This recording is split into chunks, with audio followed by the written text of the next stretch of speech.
안녕하세요, 구독자 여러분. 랄라의 사연 드라마를 찾아주셔서 너무 감사드립니다. 오늘은 사이다 반전 사연을 가지고 왔는데요. 속 시원함을 느끼고 싶은 분들은 꼭 끝까지 들어주세요. 그럼 바로 사연 읽어볼게요. 안녕하세요. 전 평범한 60대 아줌마예요. 남편과 젊은 시절 꽤 많은 고생을 했는데 지금은 좀 살만합니다. 슬알 외동딸이 있는데요. 바쁘다는 핑계로 딸이 어렸을 땐 거의 돈으로 해결해 줄 수 있는 것만 해주고 함께 시간을 많이 보내지 못했답니다. 그런데 2년 전 저 때문에 딸에게 씻을 수 없는 상처를 주게 되었습니다. 다시 생각해도 제가 많이 어리석었던 것 같아요. 어떤 일이 있었는지 사연을 적어볼게요. 저와 남편은 둘 다 가난한 집에서 자랐습니다. 중학교 과정을 마치고 고등학교 진학을 포기하고 일터에서 만나서 2년이 되었죠. 저희는 도배와 페인트 칠 알바를 했어요. 그때 당시엔 알바라는 말이 없어서 도배 시다, 뺑기 시다라는 말로 불렸죠. 여하튼 17살 학교에 다닐 나이였던 저희는 생계를 위해서 사회에 뛰어들었고 서로가 동질감과 연민으로 친해지게 되었는데 나중엔 그게 사랑으로 발전이 되더라고요. 20살의 저희 부부는 집에서 독립했는데 방값을 아끼려고 같이 동거를 하기 시작했습니다. 그때부터 부부가 된 거였어요. 저희는 결혼식과 신혼여행을 생략하고 오롯이 돈만 보고 앞을 향해 달렸답니다. 도배와 페인트 칠, 옥상 방수 등 낡은 건물을 다시 되살리는 일이 저희에게 천직이라는 생각을 하고 다른 직업에 눈을 돌리지 않았답니다. 배운 것도 없고 아는 것도 없었으니 처음 배웠던 기술로 끝까지 밀고 나가게 되었죠. 한 푼 두 푼 돈을 모은 저희는 함께 산 지 3년 만에 남 밑에서 일하는 잡부가 아닌 창고 하나를 얻어서 사무실로 꾸리고 사업자가 되었답니다. 그리고 명함을 여러 지역에 돌리는 걸 시작했는데 반응은 곧바로 오더군요. 도배와 페인트 칠은 어딜 가나 필요했는지 일요일에는 쉬지 못하고 출장을 나가서 일했답니다. 5년의 세월을 더 고생하며 열심히 살았더니 어느새 저희 부부는 창고 사무실이 아닌 인테리어 회사를 차렸어요. 실내 공사를 전문적으로 하다 보니 비가 오나 눈이 오나 일이 끊임없이 들어왔습니다. 저희 부부가 죽을 만큼 고생한 건 아니지만 누구보다 성실하게 살았어요. 좀 여유가 생긴 저희는 아이를 가지기로 하고 열심히 노력했습니다. 제 나이 29에 예쁜 딸아이를 낳게 되었죠. 남편을 만난 지 10년 만에 찾아온 축복이었답니다. 비록 결혼식도 못 올리고 살았지만 딸이 태어남으로써 모든 게 보상이 되는 기분이었어요. 전 딸을 사무실로 데리고 나가서 인테리어를 요청하는 손님들을 응대하거나 전화와 서류 업무를 보면서 비교적 편하게 일했습니다. 남편은 언제나 그래왔듯이 현장에서 피지땀을 흘리며 일했고요. 저희 인테리어 사업은 나날이 잘 되어서 10년 뒤에는 남부럽지 않을 만큼 많은 돈을 모았답니다. 중졸인 저희 두 사람이 이만큼 성공하기까지 20년의 세월이 걸린 거죠. 제 딸에게 가난을 대물림하지 않는다는 것이 얼마나 다행이고 좋던지 딸아이 얼굴만 봐도 기쁜 미소가 절로 나왔습니다. 그런데 딸아이의 성격은 아주 내성적이고 무뚝뚝했어요. 응석바지나 때도 쓰지 않는 선비 같은 아이였죠.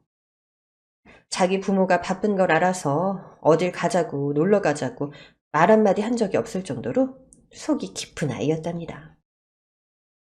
그리고 초등학생 때부터 미술에 끼를 들어낸 딸은 일찍부터 화실을 다니며 그림을 그렸습니다.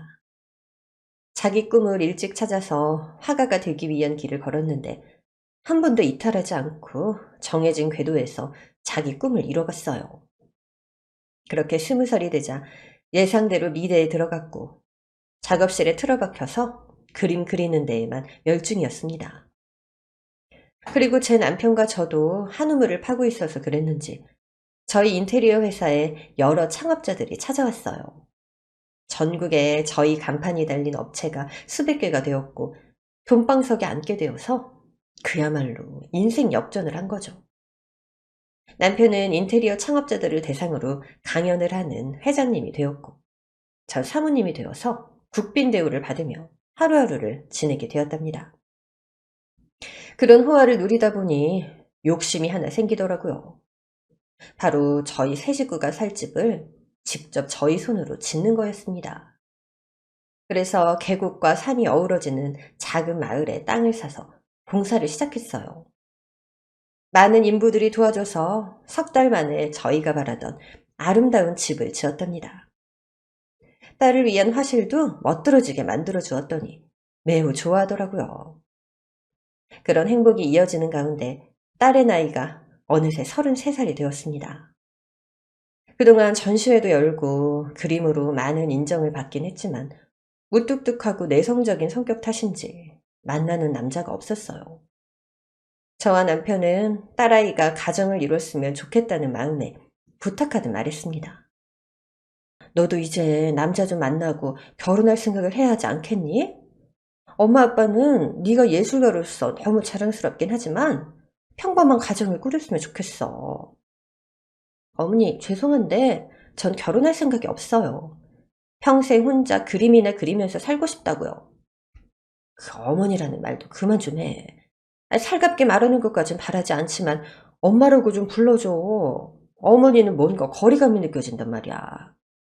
아니, 지금 그게 중요한 건 아니지? 진경아, 우린 네가 사랑하는 사람을 만나서 행복했으면 좋겠다. 남들 다 하는 결혼을 너도 해야 하는 게 옳지 않겠니? 글쎄요. 전 한 번도 결혼을 생각해 본 적이 없어서요. 그래도 아버지 어머니 부탁이니까 생각은 해볼게요. 말로만 그러지 말고 진짜 생각 좀 해봐. 진경아, 혹시 마음에 들어하는 남자가 있거나 널 좋아하는 남자 있어? 아니요. 저 아시잖아요. 남자친구를 사귀어봐도 귀찮아서 잘 만나지도 않고 매일 화실에만 있는걸요? 아휴, 우리 딸이 좋은 짝 좀 만났으면 좋겠는데 그러면 엄마 여한이 없을 텐데 말이야. 딸아이는 생각해보겠다고 여러 번 대답했지만 한 귀로 흘리는 게 분명했습니다. 그래서 전 딸의 의사를 묻지 않고 사윗감을 알아보기로 결심했어요. 저와 남편이 크게 성공했으니 이왕이면 많은 걸 갖춘 사윗감이면 좋겠다 싶어서 강남에서 상위 1%만 가입이 가능한 결혼업체에 찾아갔습니다. 가입 절차가 까다롭긴 했지만 저희 자산을 기록해서 제 딸을 무난하게 등록하게 되었죠. 그리고 사흘 만에 커플 매니저가 괜찮은 남자를 바로 소개해주겠다고 알렸답니다. 그래서 딸 경진이에게 이 소식을 전했더니 불같이 화를 내더군요. 어머니, 아니 제 의견을 물어보지도 않고 결혼정보 업체에 등록을 해요? 전 관심 없으니까 당장 취소하세요. 경진아, 엄마가 나서지 않으면 네가 남자를 만나겠어? 그리고 엄마가 등록한 결혼정보 업체가 좀 비싼 줄 아니? 연회비 5천만 원이나 내고 등록했어. 환불은 절대 안 된다니까 무조건 나가봐. 5천만 원이요? 그 돈이 네 집 개 이름이에요? 아니, 무슨 손자리 알아봐주는 회사에 그 큰 돈을 갖다 바쳐요. 진경아, 그럴 만한 가치가 있으니까 그렇지. 완벽한 신랑감을 소개해준다니까 엄마 소원 들어준다 생각하고 만나봐. 응?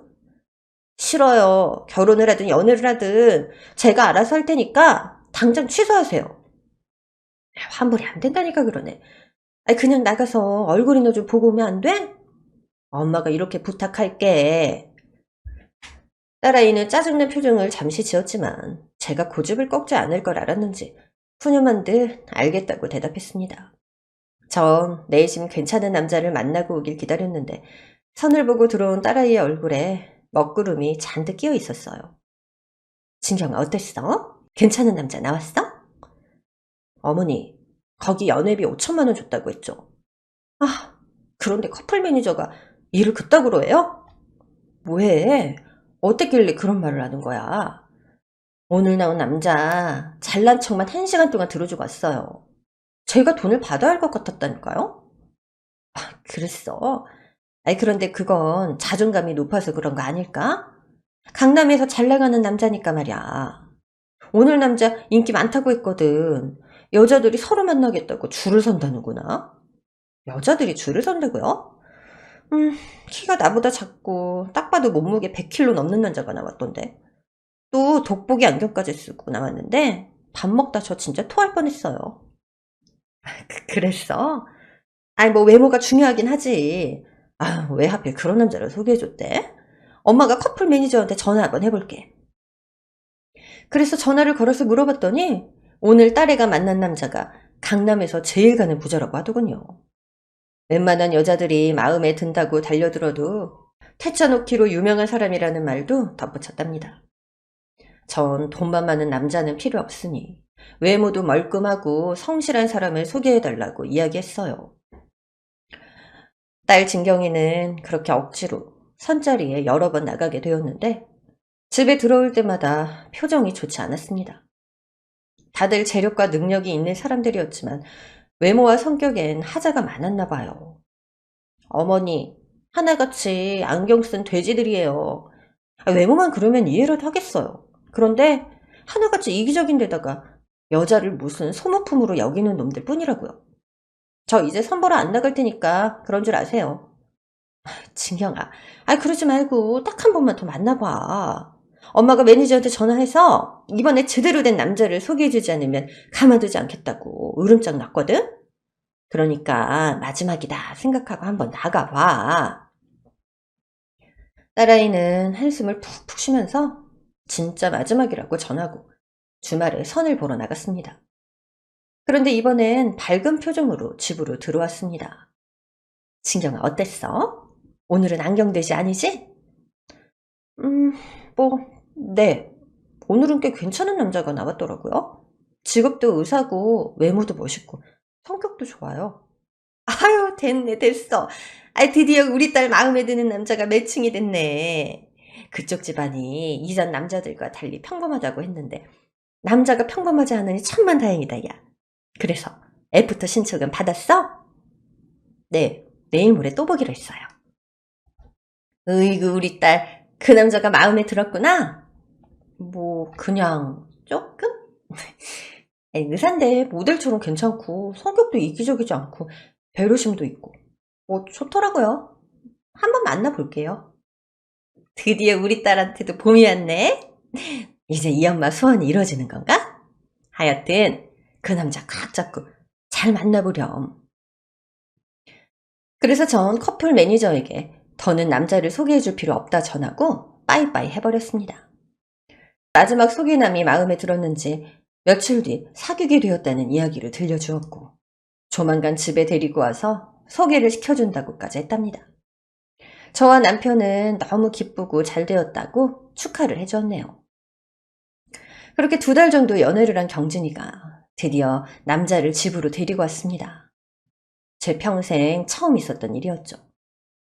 저희 집 대문을 지나서 마당을 가로지르고 걸어오는 예비 사위를 보자 입이 떡하니 벌어졌습니다. 훤칠한 키와 조망만한 얼굴, 조각 같은 눈, 코, 입까지 한눈에 시선을 사로잡더라고요. 마치 런웨이를 하는 것처럼 제 앞으로 걸어왔답니다. 아유 반가워요. 여기까지 오느라 고생했어요. 처음 뵙겠습니다 어머님. 전 김철수라고 해요. 진경씨가 누굴 닮아서 이렇게 미인인가 했더니 어머님 얼굴을 보니까 답이 나오네요. 어머님 언제부터 그렇게 예쁘셨어요? 어머머 아유 나 오늘 화장도 안 했는데 미인이라뇨. 아무튼 와줘서 고마워요. 얼른 들어가서 밥 먹고 이야기 나누도록 해요. 그 옆에 진경이도 있었는데 2사람이 어찌나 잘 어울리던지 하늘이 짝지어준 커플 같았어요. 남편도 예비 사위의 훤칠한 외모를 보고는 한참 동안 감탄하더니 악수를 하려고 손을 잡고는 한참 동안 놓아주지 않았답니다. 그리고 식사를 하게 되었는데 밥도 얼마나 맛있게 잘 먹던지 고생해서 진수성찬을 차린 보람이 있었습니다. 식사를 마치고 단란한 분위기를 이어가려고 과일을 내와서 도란도란 대화를 나누었습니다. 예비 사위의 직업이 대학병원 의사이고 외모 성격까지 좋으니 더 궁금한 게 없었어요. 집안이 평범하다고 하는데 그 정도 되는 사위라면 가난해도 상관이 없을 것 같았답니다. 그래서 전 딸과 예비 사위에게 결혼 이야기를 바로 꺼냈어요. 둘이 2달이나 사귀었으니까 서로에 대한 확신은 섰겠지? 우리 슬슬 결혼 얘기해볼까? 어머니, 저희는 아직 연애를 더 하고 싶어요. 진경아, 결혼 목적으로 소개를 받았는데 길게 연애할 필요가 있어? 연애는 결혼 뒤에도 얼마든지 할 수 있어. 나랑 네 아빠는 20살에 눈 맞자마자, 아유, 내가 이 얘기 왜 꺼냈지? 아유, 내 입이 방장이네. 김서방 미안해. 아닙니다, 어머님. 옛날에는 뭐 다 그런 식으로 만나고 결혼했잖아요. 그리고 저도 어머님과 생각이 같습니다. 진경이를 빨리 제 아내로 만들고 싶어요. 이런 여자 2번 다시 만나기 어렵잖아요. 어머머머, 우리 사위가 진경이한테 푹 빠졌나 보네. 이게 다 어머님 책임입니다. 따님을 이렇게 예쁘게 낳으시면 어떡해요? 이 아름다운 여인에게 빠지지 않는 게 이상한 거 아니에요? 아버님은 제 마음 이해하실 거예요. 어머님이 진경이랑 똑같이 생기셨으니까요. 아버님도 어머님을 보시자마자 결혼 결심하셨죠? 나? 그렇지? 우리 마누라가 소시적인 진경이보다 더 예뻤지. 내가 라이벌들을 처치하느라 고생 좀 했다니까. 당신 진심이야? 그런데 왜 말을 더듬으면서 해?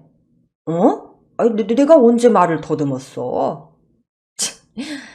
어쨌든 김서방도 결혼을 하고 싶다고 하니까 바로 상견례 치르면 되겠네. 사돈 만나서 날짜를 좀 잡아야겠다. 네, 어머니. 바로 전해드릴게요. 진경아, 우리 이제부터 호칭을 여보라고 해야겠다. 여봉. 하지 마. 그리고 결혼이 너무 쉽게 되는 거 아니야? 어머니 아버지가 좋아하시니까 철수씨 기가 살았잖아요.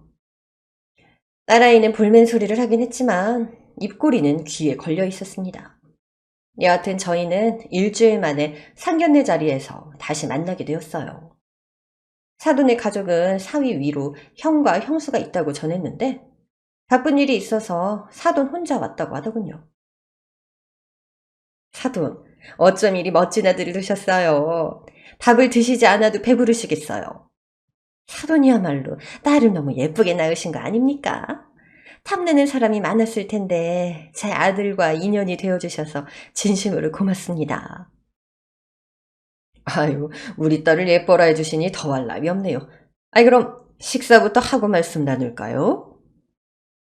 저희는 식사를 하면서도 서로에 대한 칭찬을 하느라 분위기가 매우 밝았답니다. 이윽고 본격적인 결혼 이야기가 시작되었어요. 그런데 예상했던 것과는 달리 사돈의 태도는 사뭇 진지해졌답니다. 사돈, 우리 아들이 대학병원 의사인 건 아시죠?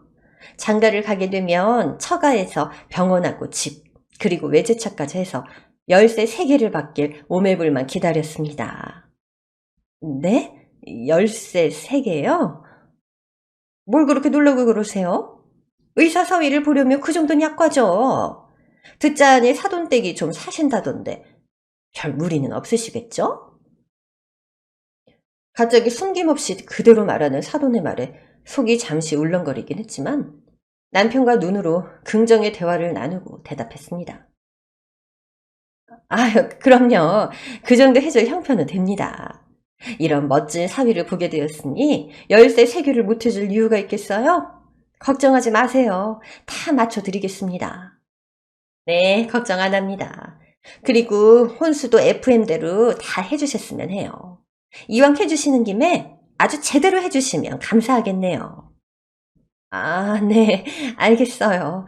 혼수도 예단도 그럼 모두 사돈 원하시는 대로 맞춰드릴게요. 아이고, 말이 잘 통해서 좋네요. 그럼 그렇게 합시다.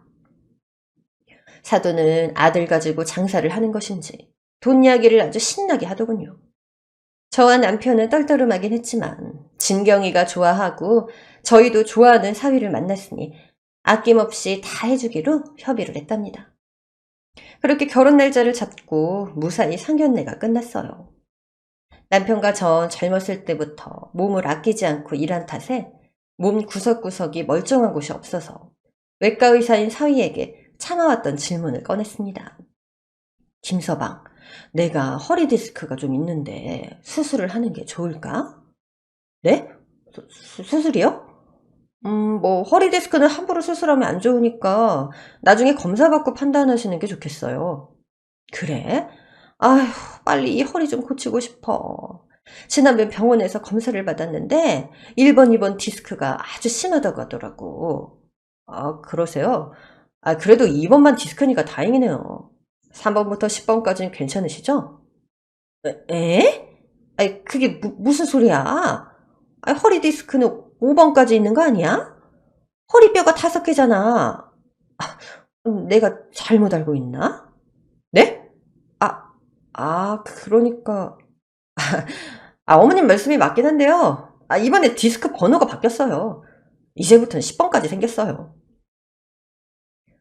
사위의 말은 정말 이상했습니다. 허리뼈가 5개인데 10번까지 있다고 하니 이게 대체 무슨 소리인지 모르겠더라고요. 제가 의아한 표정을 짓자 사위가 말하더군요. 어머니, 다음에 병원에 오시면 제가 자세히 봐드릴게요. 그래? 뭐 언제쯤 갈까? 제가 올해 말까지는 수술하고 진료 예약이 꽉 차서 힘들고요. 내년 초 진경이랑 결혼하고 받을게요. 잘 나가는 대학병원 의사라 그런지 많이 바쁜가 보구만. 알겠네. 진경이 시집 보내고 한번 찾아가겠네. 좀 이상하긴 했지만 의사인 사위의 말이 맞겠구나 하고 넘겨버렸습니다.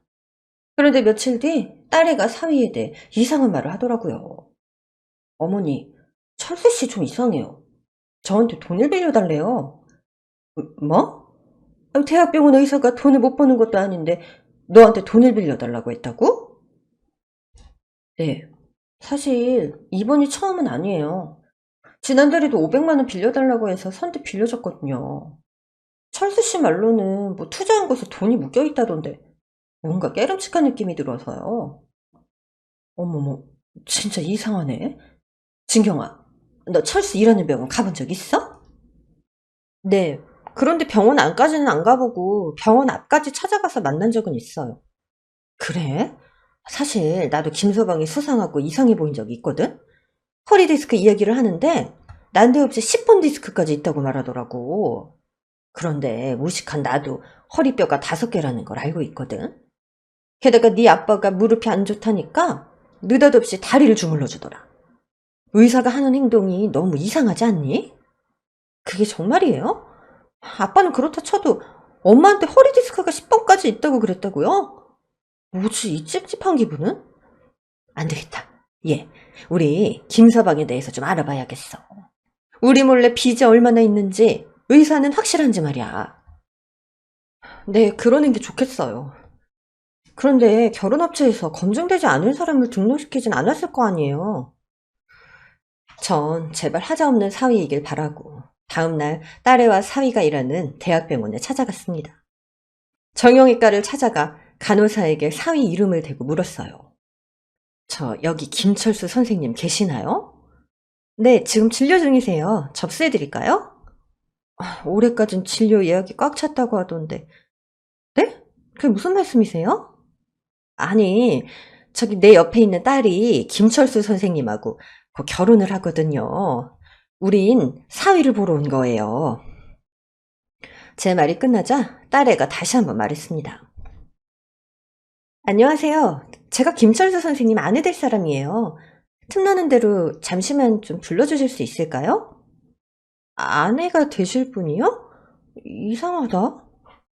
뭐가 이상해요? 아니에요. 제가 들어가서 말씀드릴 테니까 잠시 앉아 계세요. 다행히 사위는 대학병원 의사가 맞긴 했습니다.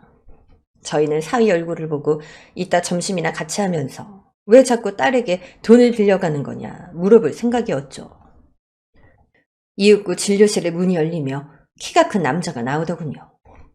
멀리서 봐도 사위가 분명한 것 같아서 자리에 일어나서 미소를 지었습니다. 누구시죠? 절 찾으셨다고 들었는데. 네? 저희는 김철수 선생님 불러달라고 했는데 다른 선생님이 나오셨네요. 제가 김철수입니다. 그럴 리가요.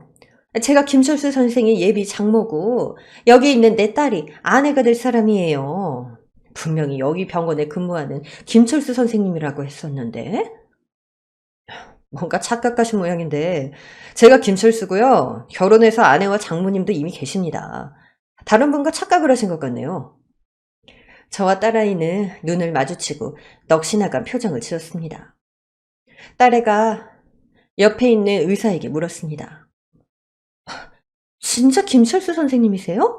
그럼 혹시 동명이인 선생님이 또 계시나요? 아니요. 이 병원 통틀어서 김철수는 저 하나입니다. 너무 놀란 전 자리에 풀썩 주저앉고 말았습니다. 이게 어떻게 된 거야?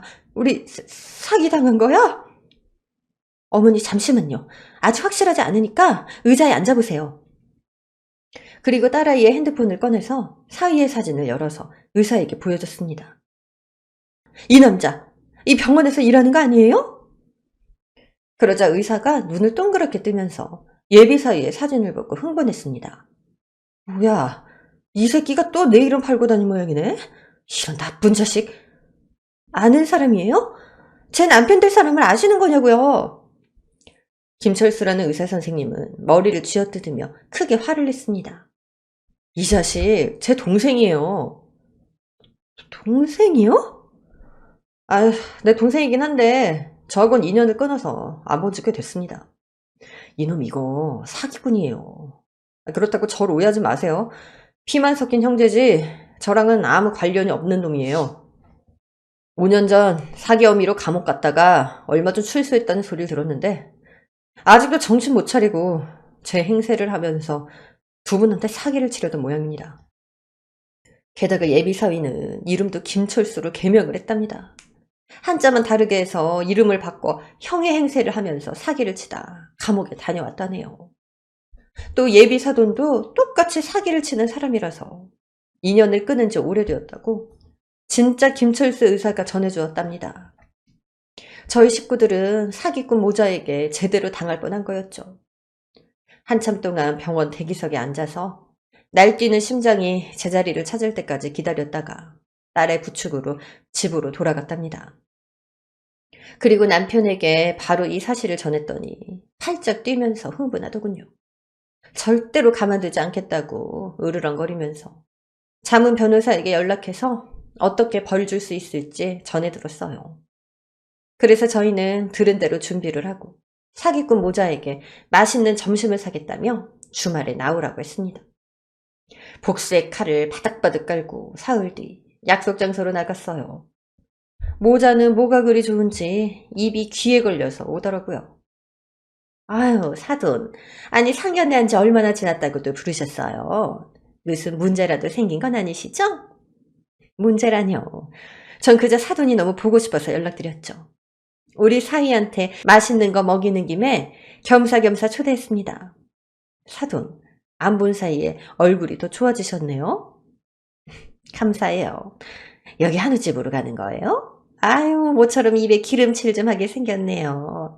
덕분에 호강합니다, 사돈. 네, 어서 들어가시죠.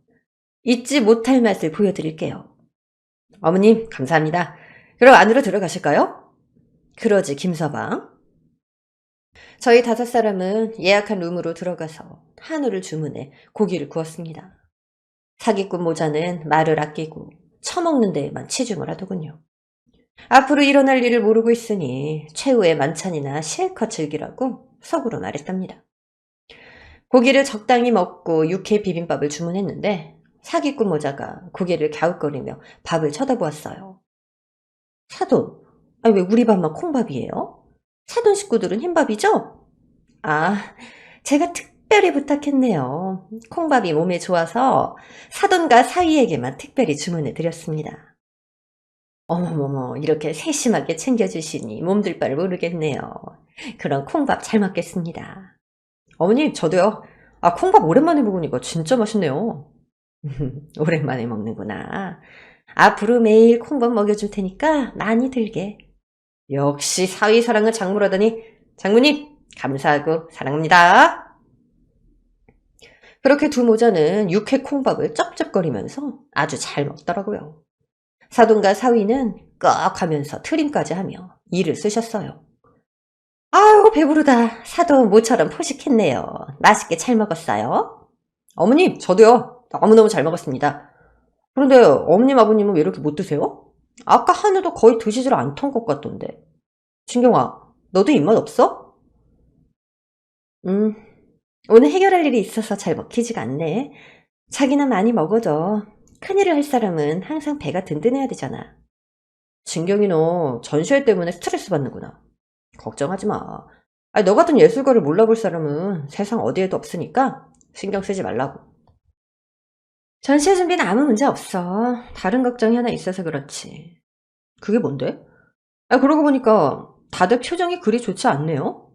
집안에 무슨 걱정거리라도 있으세요? 어머님, 저도 이제 한 식구인데 무슨 일인지 말씀해 주세요. 그래서 제가 입을 뗐습니다. 그럴까? 이제 슬슬 털어놓을까? 네, 무엇이든 말씀만 하세요. 이 사위가 도울 수 있는 일이라면 무엇이든 하겠습니다. 전 주머니에서 열쇠 3개를 꺼내 테이블에 올려놓았어요. 의사서에 얻으려면 열쇠 3개가 필요하시다셨죠? 어머나, 벌써 준비하셨어요? 아니, 그런데 열쇠 모양이 왜 이렇게 생겼어요? 꼭 무슨 수갑 푸는 열쇠처럼 생겼네요. 역시 다녀오신 분이라 다 알아보시네. 그 수갑 열쇠 맞아요, 사돈. 예? 엄마, 이거 진짜 수갑 열쇠네? 아, 그런데 왜 이걸... 사돈의 얼굴에 시커먼 먹구름이 일자 남편이 수갑 2개를 모자를 향해 하나씩 던졌습니다. 그리고 제가 말을 이었습니다. 야, 이 사기꾼 모자야. 이것들이 작정하고 사기를 쳐? 뭐? 대학병원 의사? 그래, 네 형이 의사가 맞긴 하더라. 넌 그런 형 팔아서 사기치고 좀 먹는 벌레 새끼라며? 그리고 니년도 사기전과 산범이라면서. 내가 살다 모자 사기꾼을 눈앞에서 보는 건 처음이네. 야, 이것들아, 우리가 끝까지 속아서 니들한테 사기당할 줄 알았니? 사돈, 그게 무슨 말씀이세요? 아, 사기라뇨. 끝까지 잡아뜨시겠다? 야, 이년아, 이미 다 확인했거든? 저희 세 식구가 두 모자를 노려보며 이미 모든 걸 알고 있으니 시침이 떼지 말라고 했습니다. 그랬어요? 아유, 이번 건수는 실패네. 아유, 젠장 석 달이나 공들였는데 꽁치고 말았어. 아들, 일어나자. 엄마, 아, 그러니까 내가 결혼 좀 서둘러자고 했잖아.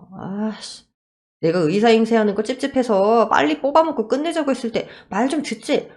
아, 괜히 저쪽 집이 하자는 대로 몇 달 미뤄서 실패한 거 아니야. 지금 와서 누굴 탓해. 아이, 망한 게임이니까 얼른 발 빼자.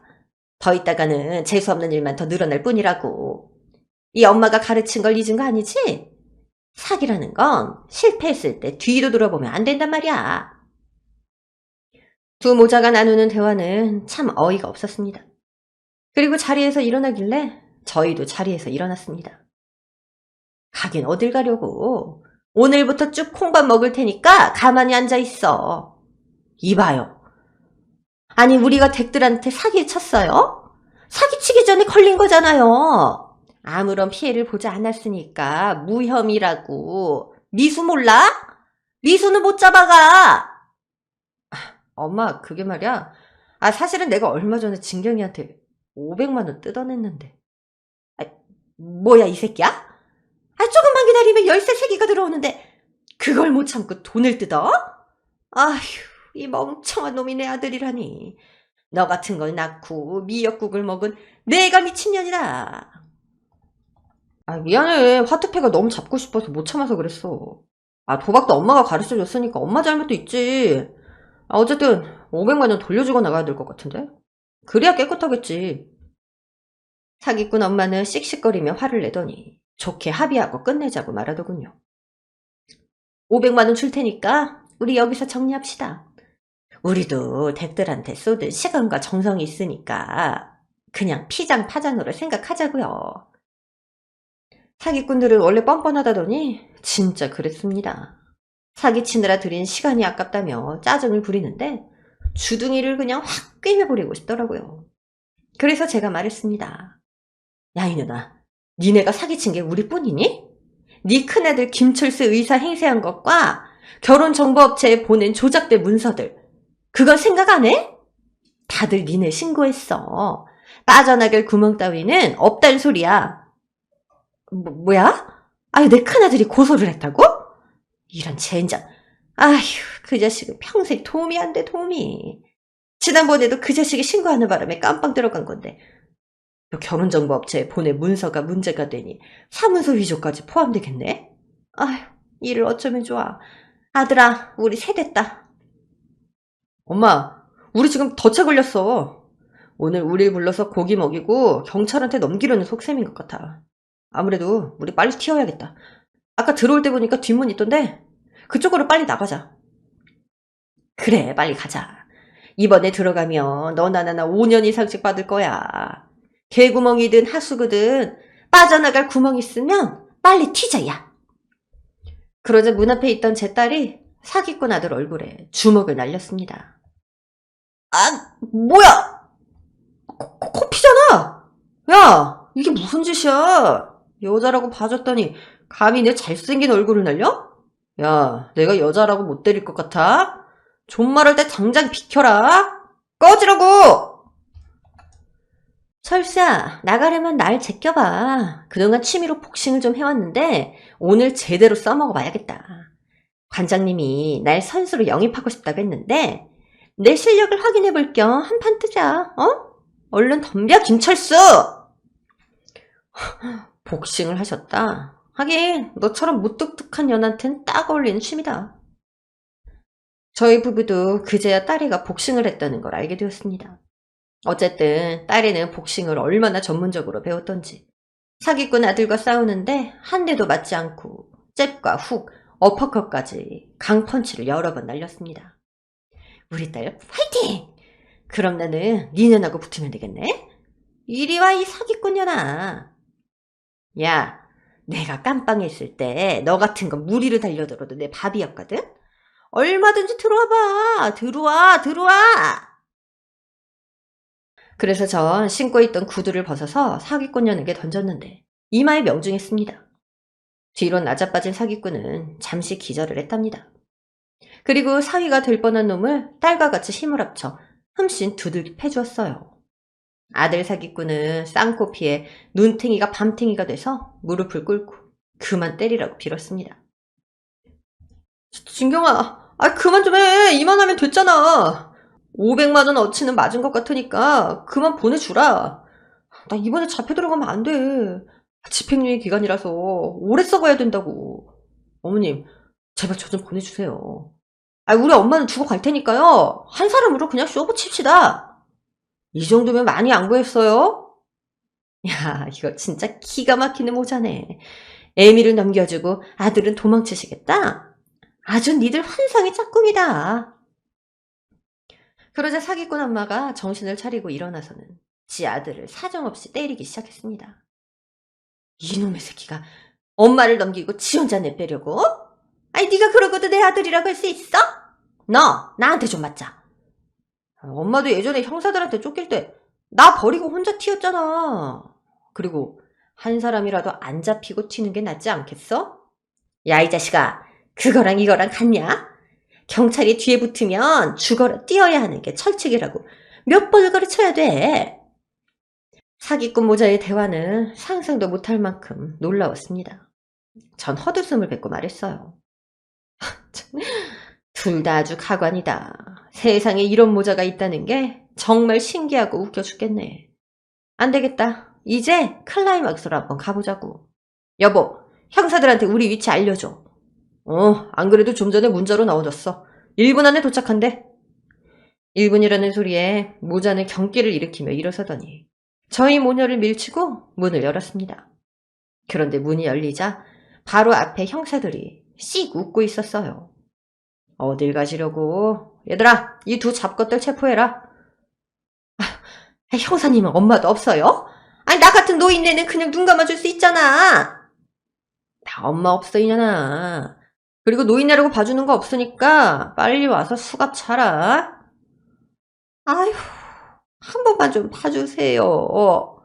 우리 이번에는 성공도 못해서 이득 본 것도 없어요. 걔가 천선해서 살 테니까 딱 한 번만 좀 봐주세요. 예?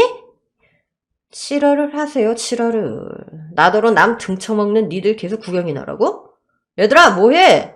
빨리 미란다 원칙 고지하고 체포해. 결국 두 모자는 그 자리에서 수갑을 차게 되었는데 끝까지 식당 밖으로 나가지 않으려고 버티다 질질 끌려 나갔답니다. 저희는 그제야 막힌 혈자리가 뚫리는 기분이 들었어요. 세 사람 모두 배에서 꼬르륵 소리가 들려왔죠. 어머니, 이제야 배가 고프네요. 우리도 밥 시킬까요? 아, 그러자. 여보, 메뉴판 좀 줘봐. 아, 그래.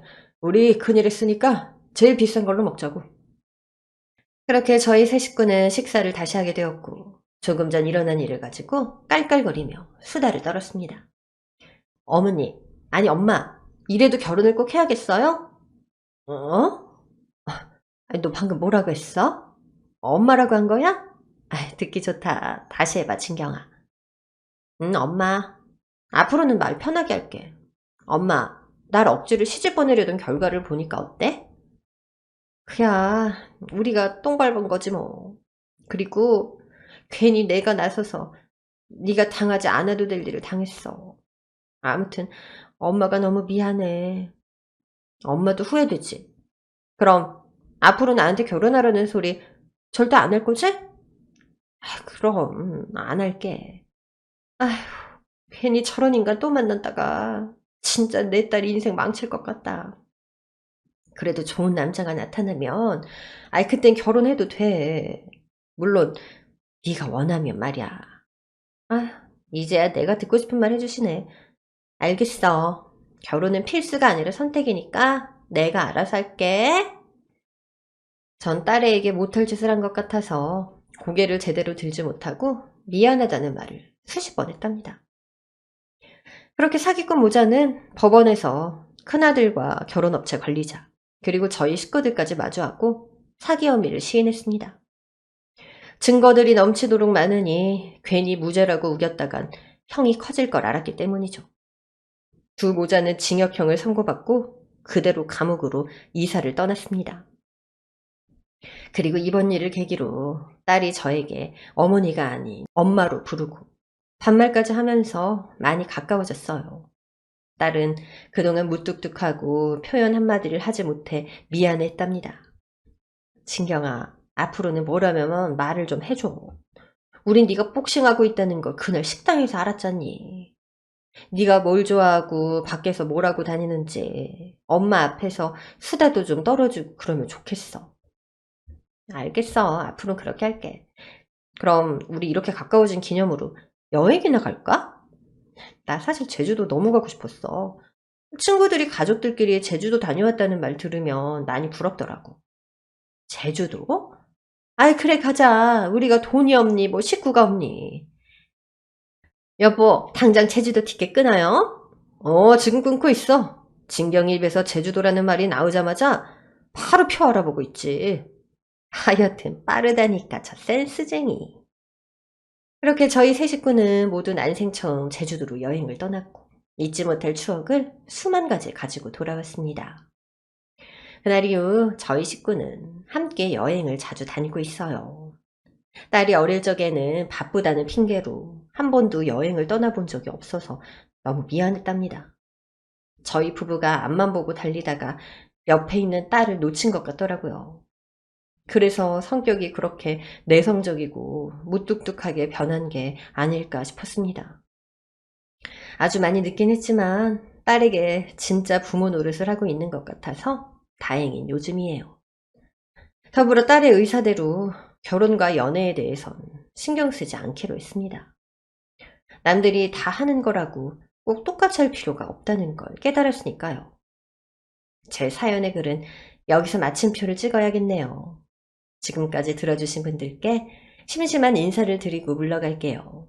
모두 모두 행복하시고 좋은 하루 보내세요. 오늘의 사연 여기까지입니다. 재미있으셨죠? 킹카 예비사위가 사기꾼 사위였다니. 요즘도 이런 나쁜 놈들이 종종 판치고 있으니까 다들 조심하시길 바랄게요. 그럼 전 다음 시간에 더 재미있는 사연을 들고 찾아오겠습니다. 나가시기 전에 구독과 좋아요를 꼭 눌러주세요. 안녕!